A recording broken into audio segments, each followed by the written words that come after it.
As cameras have gotten better and better, dynamic range has been one of the things that has been especially talked about. Regardless of whatever your camera's dynamic range, there's one shot though that's particularly challenging, and that's when you shift from lighter to darker situations. In time lapses, that's the day to night or night to day. In filming, it's going from an interior shot to an exterior or vice versa. The way that Hollywood does it is rather complicated and requires multiple people to be attending to that shot. We're gonna do this all with Rhino Slider. And instead of manually racking the aperture, we're gonna put Rhino Focus on that and calibrate it so that as it moves inside, it's actually adjusting the aperture, not the focus. That'll get us the proper exposure in the house. We're gonna use these light stands. Preferably use light stands that have a removable spigot. That way we can remove this here, we'll attach this into the bottom of our rails, and then set it back in. Now we have the spigots. These can be mounted in a couple places on your Rhino rails. In this case, because we are going through such a wide area, we wanna get these mounting points as wide as possible. Because we're going from outside to inside, the patio is actually a little bit lower, which is a great reason we have these stands. So instead of having to increase our work circle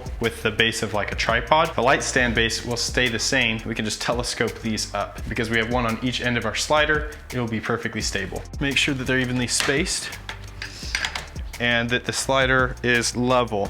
Once they're all lined up, just tighten those spigots back in. Make sure everything's nice and secure.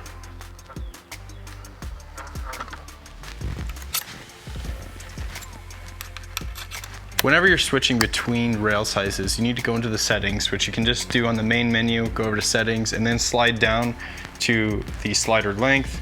We'll go from our 24-inch rails, just click it, scoot it over, select 42, and then back out using the power button, and we can go on to calibrate.